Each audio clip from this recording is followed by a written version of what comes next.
भाभी, मुझे आपकी वह वाली जगह देखनी है। मैंने कहा, नहीं देवर जी, वह जगह तो आपके भैया का है। देवर बोला, भाभी, मैं तो बस एक बार दिखाने के लिए ही बोल रहा हूँ। मैं कौन सा उस जगह को इस्तेमाल करना चाहता हूँ। मैंने कहा, ठीक है देवर जी, मैं आपको वह जगह दिखा तो दूंगी, लेकिन आपको वादा करना होगा कि आप इसके बारे में किसी को नहीं बताओगे। ठीक है, नहीं बताऊंगा भाभी। उसके बाद मैं अपने देवर को अपने कमरे में लेकर गई और मैंने अपने कमरे का दरवाजा बंद कर लिया। फिर मैंने अपने देवर को वह जगह दिखा दी। हेलो दोस्तों, मेरा नाम अंकिता है और मेरी उम्र 28 साल है। मेरे पति फौज में नौकरी करते हैं और मेरे ससुर जी भी फौज में थे, इसलिए हमारे पास पैसों की कोई कमी नहीं थी। हमारे घर में हम 3 ही लोग रहते थे, मैं, मेरे पति और मेरा देवर। मेरे देवर का नाम मनोज है और वह अभी स्कूल में पढ़ता है। मेरे पति जब फौज में चले जाते थे तो घर में सिर्फ हम देवर भाभी ही बचते थे। मेरी शादी को अभी 3 साल ही हुए थे और मैं हर वक्त अपने पति के पास रहना चाहती थी, लेकिन ऐसा हो नहीं पाता था, जिसकी वजह से मुझे हर वक्त अजीब सा एहसास होता था।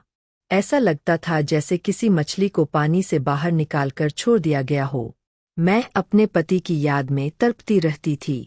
मेरा देवर वैसे तो अभी बच्चा ही था, लेकिन फिर भी वह मुझे बहुत हैंडसम लगता था और मेरा दिल करता था कि मैं उसे अपना सहारा बना लूं। लेकिन फिर मैं उसकी उम्र को देखकर खुद को रोक लेती थी। पर मैंने देखा कि मनोज जब भी मौका मिलता मुझे छिप-छिप कर देखता रहता था, जिससे मैं समझ गई थी कि वह सिर्फ दिखने में ही बच्चा है। अब मैंने उसे डील देना शुरू कर दिया और खर्चे के लिए पैसे देने लगी ताकि वह मेरे साथ दोस्ती कर ले और जैसे मैं चाहूं वैसे ही रहे। धीरे धीरे मैंने अपने देवर को जितना वह चाहता था उतने पैसे देने शुरू कर दिए।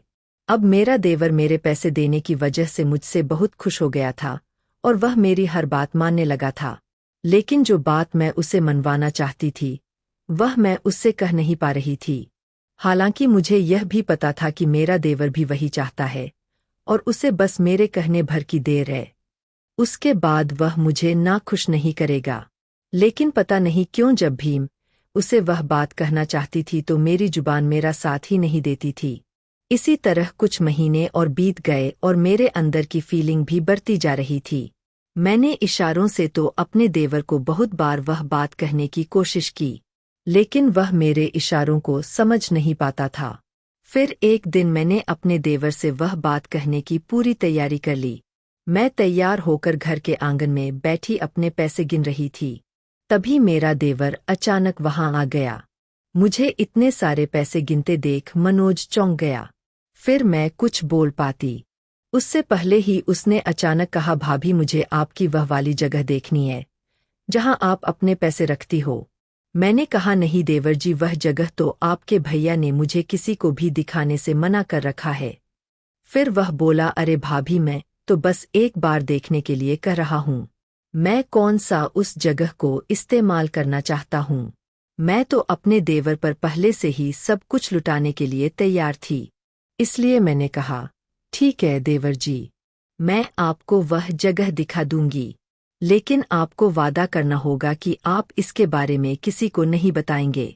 उसने कहा, नहीं बताऊंगा भाभी। इसके बाद मैं अपने देवर को अपने कमरे में ले गई और दरवाजा बंद कर लिया, क्योंकि अपने पैसे एक छोटी सी छिपी हुई अलमारी में रखती थी। वह अलमारी बहुत छिपाकर बनाई गई थी, इसलिए जब मैंने उसे दिखाया तो मेरा देवर चकित रह गया। हालांकि उसने उसमें से एक भी पैसा नहीं लिया। इसके बाद हम कमरे से बाहर आ गए और मैंने किसी तरह अपने दिल की बात कही दी। मेरी बात सुनकर मनोज बहुत खुश हो गया और मान भी